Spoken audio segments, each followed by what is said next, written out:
Друзья, всем привет! Всем привет.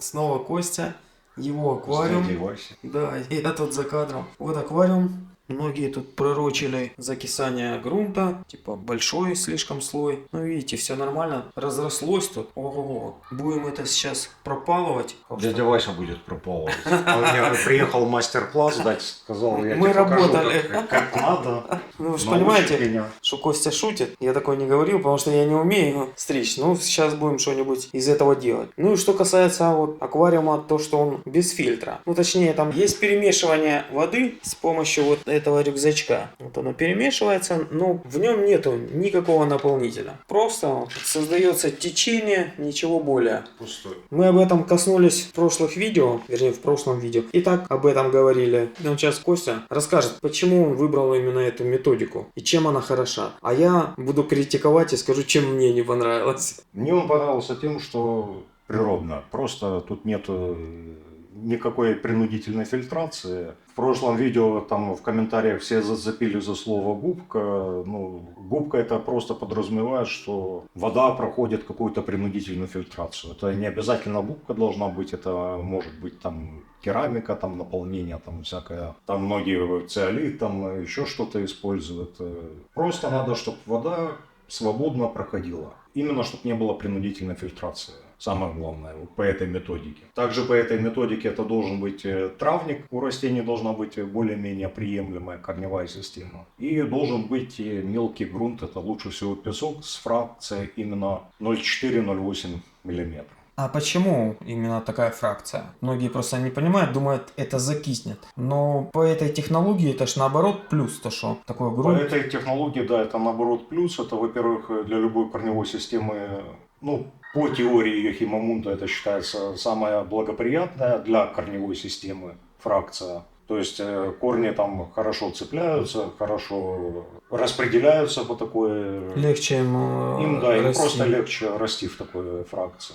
И плюс то, что корм не проваливается, да? И плюс, да, что корм, он не проваливается глубоко, скажем, вся муть, вся грязь, она остается более-менее в верхнем слое, в котором присутствует довольно-таки много кислорода при нормальном течении. Там все это расщепляется и Это все потребляется. расщепляется, да, потребляется бактериями, скажем, нечему закисать будет. Вам Костя вкратце так рассказал, что к чему и почему. Мне как бы это тоже интересно, если до этого я всегда топил за то, что фильтрация не бывает лишней, ну в том плане, что лучше пусть больше будет фильтрующего материала и вообще больше раз за час прогонит фильтр воды, то сейчас я уже начинаю задуматься о другом по этой системе. Ну она мне просто интересна как бы. Но вот есть то, что мне как бы не нравится. Ну это вот первое, то, что аквариум долго созревает. Да, он более ленивый, тут ничего, никакого ускорения нету. Лениво, он долго, но созревает, все нормально, как видите, полностью себя хорошо показывает. То есть, ну, пока тут одна рыбка, которая, малек тут пережил все. Еще также тут креветки присутствуют, которые уже подселились не так давно. Вообще этому аквариуму сейчас 1,5 месяца. 1,5 месяца. Тут еще не нравится это то, что, ну, присутствует такая легкая взвесь. Ну, как бы мы уже с Костей общались по этому поводу, я даже пост делал, где спрашивал вас, хорошо это или плохо. Костя даже у самого Йохана спрашивал по поводу кристально чистой воды. Ну, конечно, сейчас, если долго пересказывать, это займет много времени. Но если, грубо говоря, в двух словах, в зависимости от того, какая муть, там тоже много направлений, нельзя все под одну ребенку. Но кристально чистая вода как бы не является хорошей для аквариума по Йохану. Правильно же? Но мы опять-таки говорим это с биологической точки зрения. Да. Сколько-то в биологии, какая биология у тебя в аквариуме. Мутный аквариум на начальной стадии, то эта муть, она более агрессивна. Там в этой мути нету ничего хорошего, это бесспорно. Но если аквариум с хорошо устоявшейся биологией, если он долго стоит, то легкая муть, она не является опасной. Вы можете проверить, самое главное, чтобы у вас рыба не плавала под поверхностью воды и не хватало воздуха с поверхности.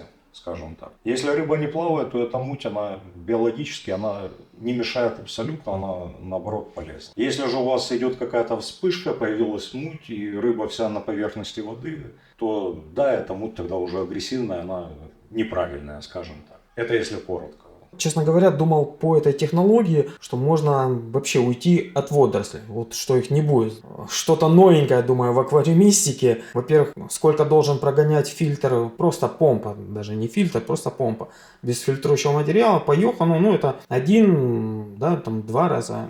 2 раза, скажем, 2 объема воды в сутки, это достаточно уже, чтобы нормально аквариум функционировал. То есть, ребят, лишь бы не было, знаете, вот этих застойных зон, ну, чтобы оно хоть как-то перемешивалось, не было болота, только в болоте стоячая вода. То есть, по Йохану, я же, как и многие, да, сторонник того, чтобы 10 раз за час оно проколошматилось. Ну, а сейчас все больше и больше начинаю задумываться. Мне становится интересно, как оно все-таки там работает, почему так. И, как видите, есть тоже вот наглядные примеры того, что так может существовать аквариум, такой фильтрации. Я уже начал у себя немножко на своем аквариуме экспериментировать, прощупывать. Ну, еще опыта мало в этом направлении, поэтому особо пока поделиться лично мне нечем. Ну, знаете, у меня пока еще информация вся такая, там кусочек, но пазл я еще пока не могу дособрать. Если у кого-то есть мысли какие-то по этому поводу, я с радостью их выслушаю. Единственное, вот что сейчас очень оценил, это оксидатор. Ребята, вот реально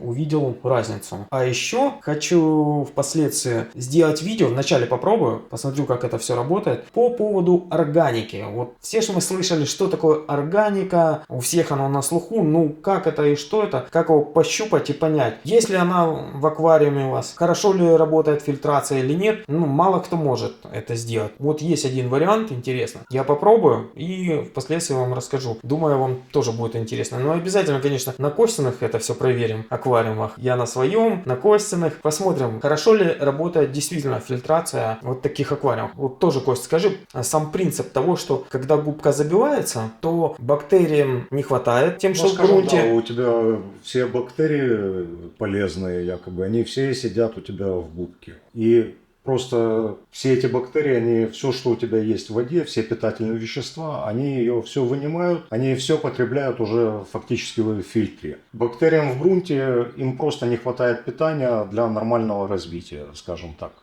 чтобы для нормального заселения в грунте, на декорациях, на растениях. То есть там происходит практически всегда голодание бактерий. И впоследствии, когда мы просто промываем губку, мы, грубо говоря, смываем все бактерии, ничего не остается, и в грунте тоже нету бактерий, так как они голодали, и там их нету большого количества. Ну, скажем так, по мере того, как губка забивается, все больше питательных веществ, назовите как хотите, питательных элементов, просто проходят сквозь эту губку, то есть начинают тогда бактерии активнее заселяться на растениях, на декорация в грунте. В результате человек думает, ага, губка засорилась, мы ее помоем, моется губка, и происходит обратный процесс. То есть все бактерии опять начинают активно селиться в губке, и недостаточно тогда питания уже в грунте, на растениях, на декорации. То есть происходят постоянные качели туда-сюда. Не знаю, по его системе много у кого аквариумы. Люди, в принципе, очень довольны этой системой. Я кому не говорю, что у меня нету фильтрации, мне все пальцем у виска крутят, говорят, ну у тебя тогда там рыбы нету. Я говорю, ну и рыба как бы присутствует.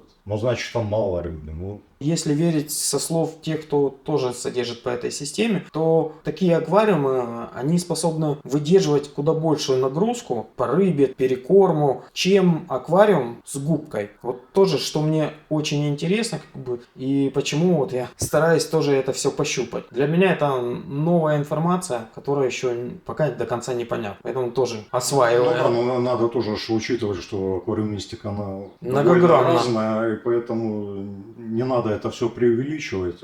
Нельзя сравнивать ни с какими разводнями, где... Нет, конечно. Но я просто тоже, я очень много и читаю, и слышу от людей, что сейчас в связи с событиями, например, когда у людей там свет отключают, там аквариумы стоят, там бог знает сколько без электричества, то есть фильтрации нету никакой. Люди как бы топят за фильтрацию, ну, если у тебя отключилось электричество, если у тебя неделю аквариум стоит без фильтрации, ну, Зачем тогда козе БМ? Зачем тогда вам эта фильтрация, если у вас аквариум, ничего не происходит за неделю? Я просто знаю людей, у которых действительно фильтрация работает, где при выключенной фильтрации там уже через 4 часа там начинает и рыба гибнуть, и все что угодно происходит. Вспышки различные, водоросли и тому подобное. Ну там видно жесткие перекосы вообще. Ну там да, там ясно, что фильтрация работает и фильтрация справляется с этим. А если при выключенном электричестве ничего не происходит, я больше чем уверен, если я сейчас выключу здесь электричество на неделю, то абсолютно ничего не изменится здесь. Что еще для меня пока загадочно и не до конца понятно, это то, что когда Костя убрал губки, там пообрезал их из аквариума, то у него стали уходить водоросли. Сейчас они тоже присутствуют, но не в таком количестве, но то, как раньше одолевали эти различные водоросли, и как сейчас, это, он говорит, небо и земля, почему ему вот и нравится без губок. Все и так работает, зачем типа усложнять? Ну, это опять-таки, это все индивидуально. Для кого-то где-то точечку заметят и начинают танцы с бубнами. Для меня как бы это абсолютно приемлемо. Скажем, в любом аквариуме, в любом природном водоеме везде присутствуют какие-то водоросли. Все зависит от количества, от восприятия самого человека. Хочет он это, не хочет, нравится, нет. В последующем видео Костя нам расскажет, как же он удаляет излишние фосфаты из аквариума. Очень интересный способ. Ни разу о нем не слышал. Я думаю, кроме подмен, вы вряд ли что-то где-то находили или слышали подобное. Для меня это было новое. Я думаю, для вас это тоже. Поэтому не забудьте подписаться, поставить лайк. Помогаем человеку.